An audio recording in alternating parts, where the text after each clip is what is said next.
Hey, what's going on, everybody? Manny here once again. Welcome to DFS Zone. Got a brand new video for you, ladies and gentlemen. But before I get started, like always, I appreciate you guys drop a like. If you're new to the channel, it's your first time here, never ever seen any of my lineup advice videos, the only thing you need to do to be a part of the community is to become a subscriber to the channel. So if you haven't done so already, please subscribe down below. Make sure you put on your post notifications. This way you don't miss out on any of my new uploads. With that being said, today is Sunday, March the 3rd, 2019, and we have only a 4-game slate in the main. There's actually 7 games going on today if you're going to do the all day. I figure I'll do a video for you guys today. I didn't do one yesterday. 4 games in the slate. We're going to go right to it right away, man. We're going to go over the injury news. There's only 2 to really pretty much report right now for today. So, always got to keep your eyes open on the news. But Paul George, PG-13, is out. So obviously with George out, that bumps up pretty much everybody throughout the team from Steven Adams all the way up to Ross. But the guys that really generate the most usage when he's off the floor is Dennis Schroeder and Russell Westbrook. And you can now consider, as of late, just a little tweak, about 1 or 2% has been going over to Markieff Morris when he's on the floor. So, but I'm looking at Russell Westbrook. He's definitely a fine play today with George off the court. He's someone you got to consider. I will have him in some of my lineups. I don't consider him a core for me. I don't necessarily feel I need to pay for Russell Westbrook today, but I will have him in my quarter GPPs. I plan to have him in a few of my lineups, maybe 15, 20%, but not necessarily on these like the 50,000, this $9 entry one, this main one. I don't believe he'll be a core, but he is definitely someone he is definitely an option. Let's just put it that way. He is definitely in play. Other than that, Dennis Schroeder, it's not Dennis Schroeder, excuse me. Dennis Schroeder will be the other guy. But the other injury news is game time decision. I believe it is Augustin. Yeah, DJ Augustin with the ankle. So Augustin is a game time decision. If he doesn't go, it'll be Briscoe. Jaren Grant will more than likely get 15, maybe even 20 minutes possibly today. So those are options, and I think both of them are fairly cheap. So they could be your drop spot or your pump play there at point guard today if DJ is out. All right, we're going to go right over to my weapon of choice for research, and that's Draft Dashboard.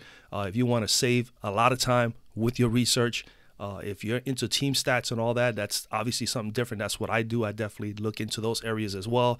But if you're looking for just everything else you possibly can need for DFS, especially NBA DFS, Draft Dashboard has it all. Everything you need. You got the players, you got the DVPs, you got the defense against the opposition, you got fantasy points per game, you got the minutes mark, you got the usage, you got what he has done over the course of the last 3 games versus his opponent, you got the projected points, the value price for the projected points, you got the ownership projections as well, which these next 3 features are new features that have been added over the course of the last maybe month on Draft Dashboard, and that's ownership projection, which is really, really big. I usually look somewhere else to just get that, and now you have that all here on Draft Dashboard. You got the points per minute, which is something that I kind of have to say I recommend it, and Chris, I believe, went ahead and thought it was a great idea. He put it on here, so points per minute is pretty good. It's something that I really do a lot of research on. And then, of course, the hit percentage. This is something that's really, really new to the actual industry. So 52%,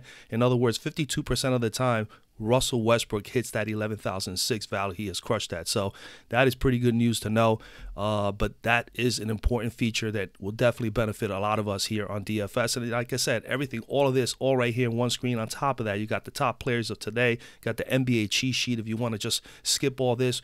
He has a cheat sheet here available to you guys as well. The sleepers and studs for today that you can watch out for, player trends.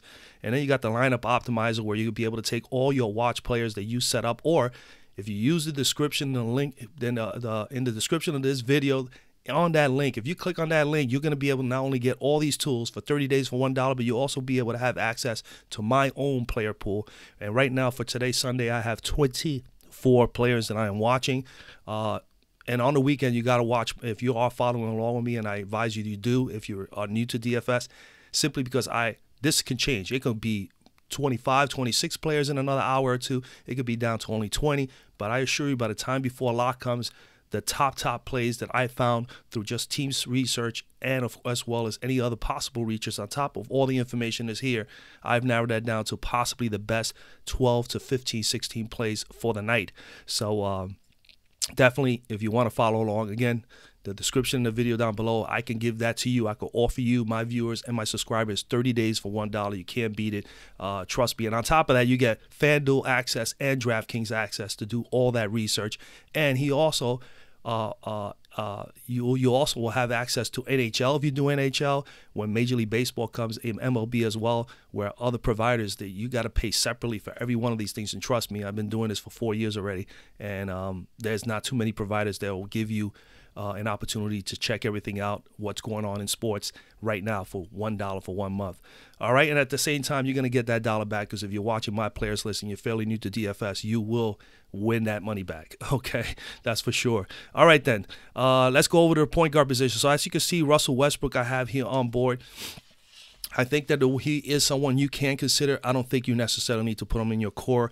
Out of all the guys below him, I definitely like Lowry and Connolly and Teague. Those are my 3 favorite plays here other than Westbrook. And I will have this narrowed down by later on today. But I'm leaning more towards right now Connolly. Connolly's $100 cheaper on FanDuel than Kyle Lowry. And he just brings a little bit more to the table. What I like more, and you can see it right here just with the draft dashboard, is his usage rate is 27% on average to Kyle Lowry's 19%. And one of the reasons why Lowry's been playing really well as of late, but Lowry does have another superstar on the team, and that person is Kawhi Leonard. While Connolly right now is pretty much on his own. So his usage rate and as far as his shots, is taking more than enough shots a game.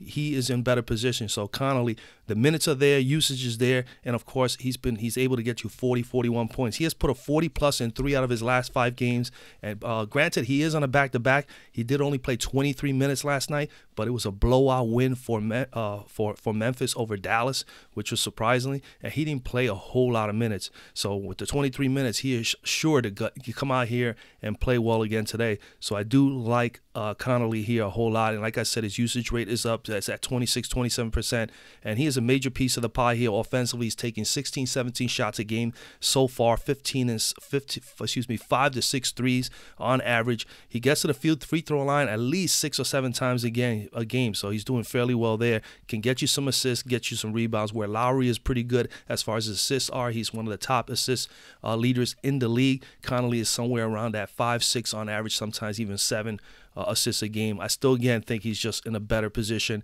He's in a game where the competition is going to be a little high, because he's going to go up there and he's going to want to do well against Russell Westbrook. And on top of that, like I said, he is the main offensive threat there. His splits on the road have been pretty good as well. 43% field goal percentage, 38% from 3, averaging 20 points per game and 37 fantasy points per game. Now, granted, the one game he played against OKC, he did not play well. He did not shoot well.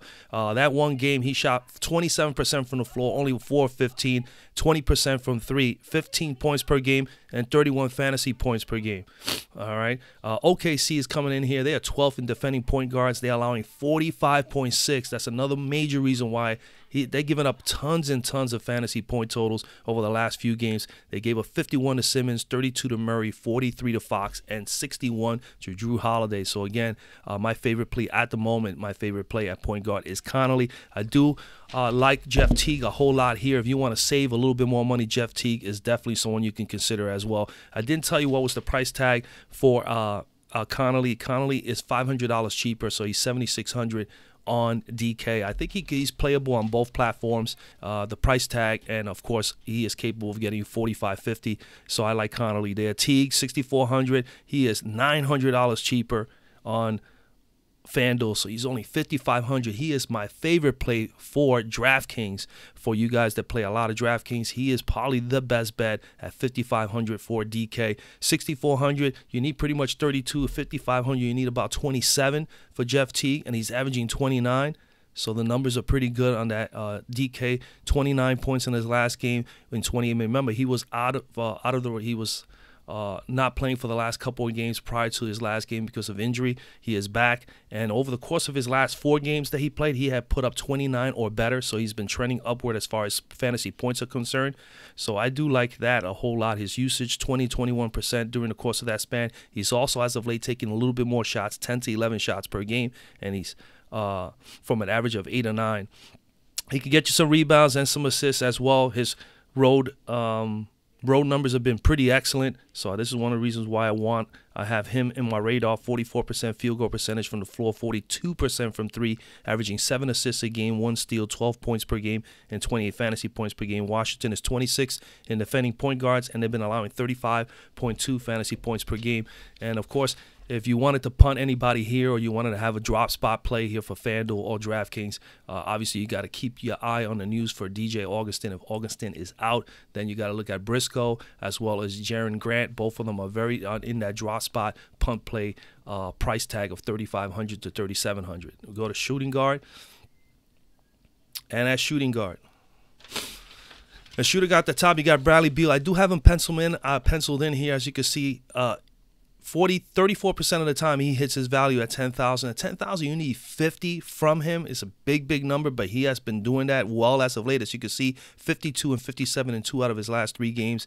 He is going up against the Minnesota Timberwolves, who are 21st in defending point guards. I just not high on him. I don't know if I'll make him a core, but I do have him on my radar. If I am going to play him, I will probably sprinkle him in 1 or 2 quarter GPPs, but not in a major tournament. What I'm looking at here, as far as taking advantage of where the shots are going to come from for OKC, obviously I got to go back to the well. I did have Dennis Schroeder last night. I will have him again today. I think today he'll probably end up even putting up better fantasy points. He's 5,100, folks. His price tag is cheaper on FanDuel than it is on DK. He is $300 more expensive on DraftKings, so he's $5,400. But at $5,100, you only need 25. $5,400, you need 22. Very much attainable. Those numbers are below his average. His average is 27 pretty much on average fantasy points. He put up 29 last night, 26 and 30 over the last 3, and the minutes are there. 28-minute average, but look at it. He has played 31 to as much as 33 minutes over the course of the last 3 games. So that is definitely some positive. And then also his usage rate is up, and it's going to be a bump. He gets a 2 to 3% bump when Paul George is off the floor as far as his usage is concerned. So expect that to do very well there. And as you can see, 63% of the time he is able to smash that 5,100. So Dennis Schroeder, definitely someone in play. Usage rate at 25%. He's taking 15, 16 shots per game as of late. He'll probably end up taking a few more today. 6 or 7 threes. He can get to the free throw line. He is good to get you a few rebounds and can get you some assists. And he's able to get you a steal here and there. So he can bring another few more fantasy points our way. This year, he did not play well in his first game against Minnesota, against Memphis, 6 out of 16, 37% from the floor, 3 of 9 from 3, 33%. Only put up 16 points because he got 6 or 7 points from the free throw line, 27 fantasy points. But as you can see, last year, he did put up a 39 and 47. So we're going to base it on how well he's done in the last 3 games. Again, man, he is going to be almost close to 6 times value at 5.8, as you can see here, 1 fantasy point per minute, and he is smashing that at 63% of the time. He's going up against Memphis, who is definitely a team that paces down the game. I mean, it's probably one of the lower-paced games today. But nonetheless, Dennis Schroeder is going to have to, those shots are going to have to come out of some people. The 18, 19, 20 shots that Paul George on the average takes is going to be all Russell Westbrook. And Dennis Schroeder is going to have to step it up, guys like Jeremy Grant as well as Steven Adams. So a little bit to everyone. Memphis, 9th in defending shooting guards, allowing 30.4 fantasy points per game. They have given up 29 and 45 to Zach LaVine over the course of the last 3 or 4 games. Other than that, here, I do like Luke Kennard. He's someone I'm watching.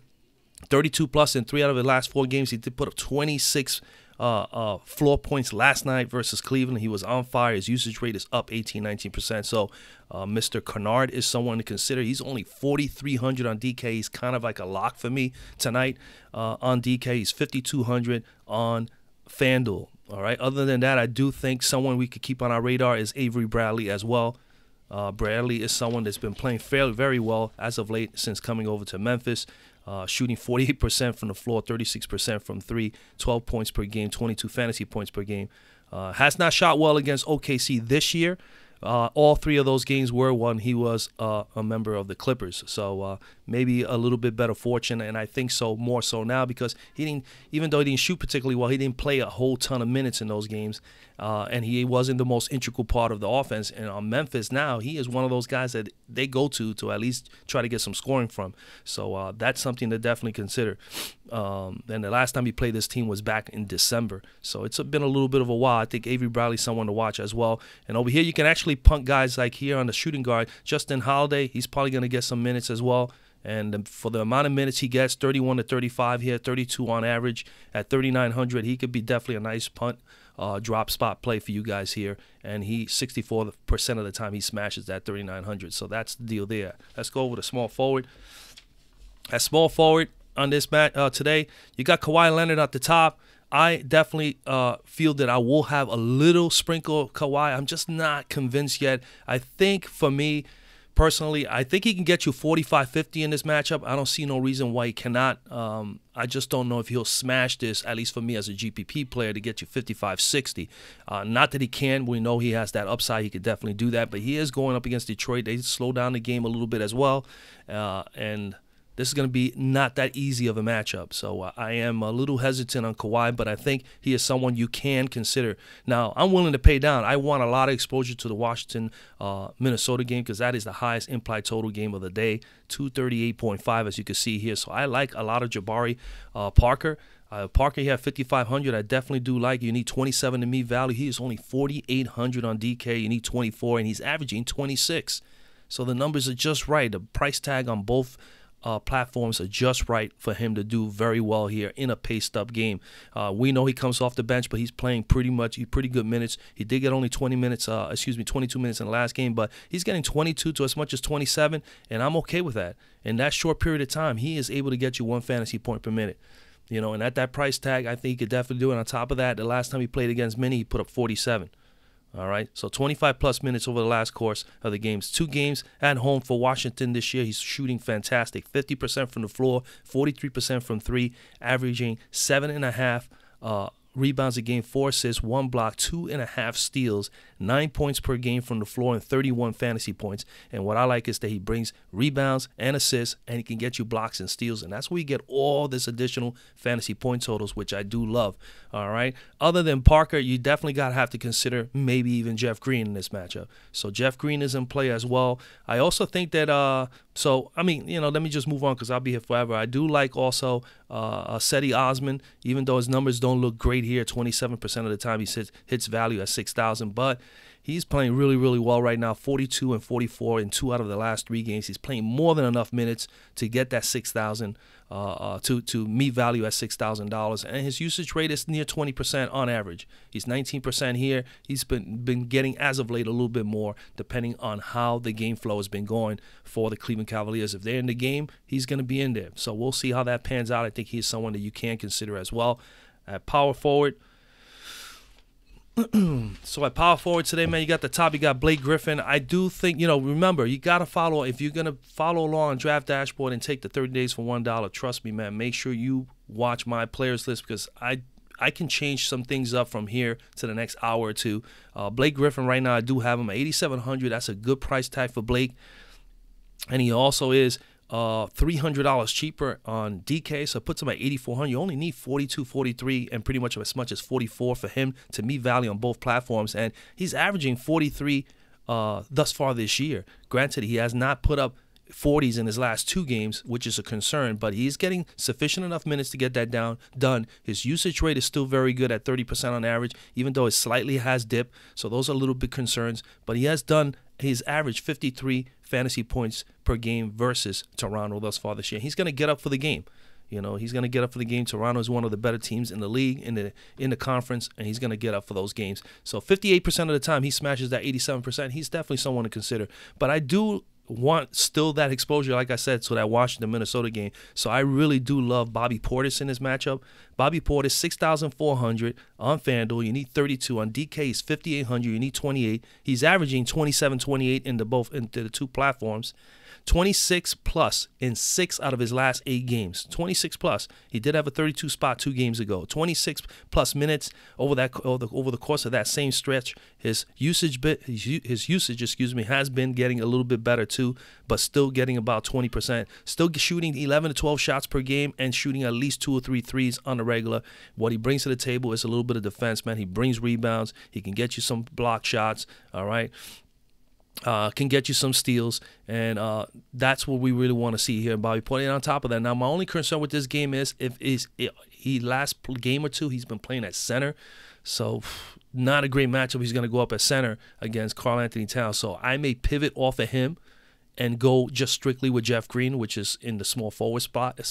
But on DK, he is power forward eligible, so they may be a pivot over to possibly Jeff Green, even though Jeff Green is in play. I mean, I think you got to consider Green, you got to consider Portis, and you also have to consider this guy also. Sorry, so Bobby Portis and Jeff Green, and then you got here at the bottom. So Bobby Portis definitely in play for me, man. Minutes are there, everything is there. Since joining Washington in 2 games at home, he's been shooting 60% from the floor, 62% from 3, averaging 18 points per game and 29 fantasy points per game. He has not played against Minnesota this year, but nonetheless, Minnesota 22nd in defending power forwards, allowing 32.5 fantasy points per game as of late, and they gave up 37 to Trae Young, 40 to John Collins, 47 to Bagley over the last 3 games. So again, there is some room and some, just simply, this is a good matchup for him. If he doesn't have to play center today, that'll be great. If they put him in the 4 spot versus them, they'll be fine. My only concern is if he plays at center, I don't know if he'll be able to put up the numbers that I'm looking for, which I'm hoping he's going to. I really feel he can get 35 or 40 or better today. Other than him, other than Bobby Portis, you got guys like Dario Saric and Taj Gibson right there. I mean, I'm watching these guys as well. I mean, granted, they're only 4,400 apiece. You probably will lean more towards Dario, because he's been getting more of the minutes as of late on average. Usage rate is okay for the amount of minutes, but at 4,400, you only need 22 from Dario Saric. 22 fantasy points. In a paced-up game like this, he should be able to nail it. And on top of that, he has done well. Both of them have done fairly well and have hit value against these guys on average during the course of the last 3 games. 29, 31, and 39, 33 average for Dario Saric. 39% of the time, he hits value at 4,400. As long as he gets the minutes, he's going to be able to have a shot. And then, of course, you still have Taj Gibson as well. And there's others that I am watching. All right, let's go over to center. And at center, at the power forward spot, also, you got the drop spot. You could go with Bruno Carvalho. If you go with Carvalho, you could definitely save. He is 3,600 on FanDuel and 3,400 on DK. If he gets time and he's going to start and he's going to play 20 minutes or better, he may be a nice punt drop spot play there. So you could actually punt on power forward. So far, I think you got someone you can drop spot with on shooting guard or point guard. You just decide where you want to be able to do that at. So at center, at the top, we got Karl-Anthony Towns, man. 12,000 is a big number. He needs to get 60, to me, value, and that's a huge number. He's only averaging 54 against Washington, but he has put 62 and 60 in 2 out of the last 3 meetings. So someone to consider. I just don't like the factors that it's going to be really, really close for him. I just don't see him scoring 70, 75 here. Again, anything can happen any given day. So he is someone to consider. Again, I'm not really high on the studs that are priced very high today. We're going to come down here. Vucevic is someone to consider, man. Definitely Vucevic for me is in play. 10,200 as opposed to Karl-Anthony Towns. I'm saving $1,800, and he's in a nice matchup against Cleveland. We know Cleveland is a little vulnerable up front. As far as fantasy point totals, they're going to be vulnerable for Vucevic. Vucevic is one of those all-around type of centers, can hit threes, hit from the perimeter, has good free throw shooting, can rebound, can defend, get blocks and steals. So he is definitely a terror, 10,200 for Vooch. You need pretty much 51 to me value there. He's $9,000 on DK, so you only need 45, and he's averaging 45. 50 plus in 4 out of his last 5 games. He has had 4 double-doubles over that 5-game stretch, playing 30 plus minutes per game. His usage rate is still at 28% or better on given days, depending on game flow and how the game is going, taking 16, 17 shots on average per game as of late, also taking 2 to 3 threes per game. He has double-digit rebound all over him. The guy's going to get double-digit rebounds for sure. Can get you assists. He's a great passer. Brings steals and blocks to the table as well. And, you know, again, that's what we like to see, especially from a big man. You guys know here all the time, I love big men and fours and threes that are going to go out there and get dirty. All right? Do all the dirty work. 23 points per game in 3 out of his last 4 games from the floor. So he is playing very, very well right now. Vooch is definitely in play for me. Right now, we have him at no ownership projections as of yet. But again, those ownership projections will update throughout the course of the day. So definitely stay on top of that. But 38% of the time, he hits that value. I do like the matchup against Cleveland, man. You know, away thus far this year, his numbers have been slightly better than at home. He's shooting 52% from the floor, 42% from 3, 12 rebounds per game, 1.5 blocks, 1 steal, 20 points per game, and 48 fantasy points per game. So he's been rock solid.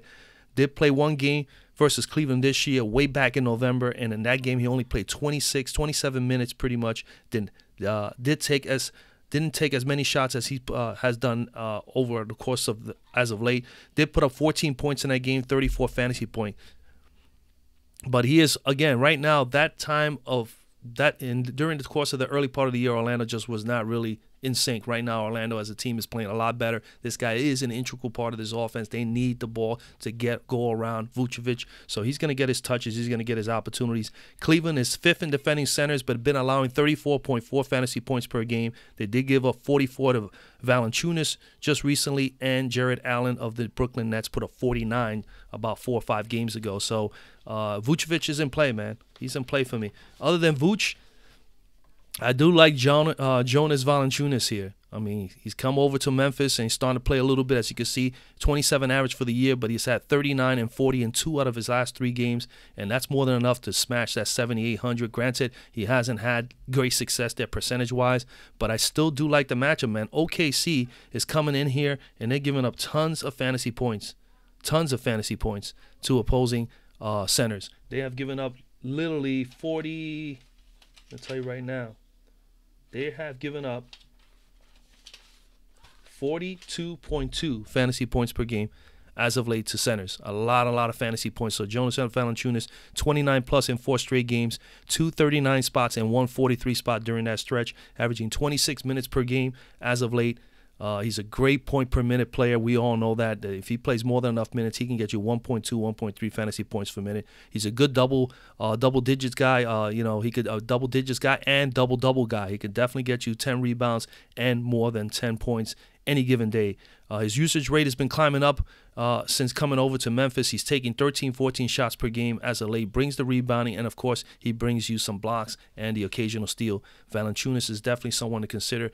And other than that, I mean, again, just follow along, and you'll be able to see the rest of the player pool. Right now it's at 24. Before lock, it would be down to easily, I would say, 15, 14, maybe even 16. But some of the players I'm having a player pool now, they may not be there later on. I might have changed a few players, maybe due to injury. You know, so again, we have to watch throughout the day and make sure that we stay on top of that. Also, man, follow along on Twitter. If you're not following me here, you're not following me by watching the videos, follow on Twitter at DFS Zone, at DFS_zone, which is in the bottom part of the screen here. I put that out there for you guys. This is another play because I usually post there almost every single night, pretty much on average. I've been pretty consistent, giving you my 5 top plays for 1 player per position, and at the same time, even giving you some options. Also throwing in there usually 6 or 7 or 8 more plays, and that helps at the last minute for you new DFS NBA players to be able to make some changes in your lineups if you need to. Again, and at the same time, man, if you want to try Draft Dashboard for 30 days for $1, you're going to get all the features and all the tools that you see here on the screen, everything you need to be able to do your research very, very quickly. And at the same time, you're going to get access to my player pool so you can follow along with me at DFS Zone as well. All right, with that, I wish you guys a lot of luck. Have a great Sunday, and I'll see you guys tomorrow.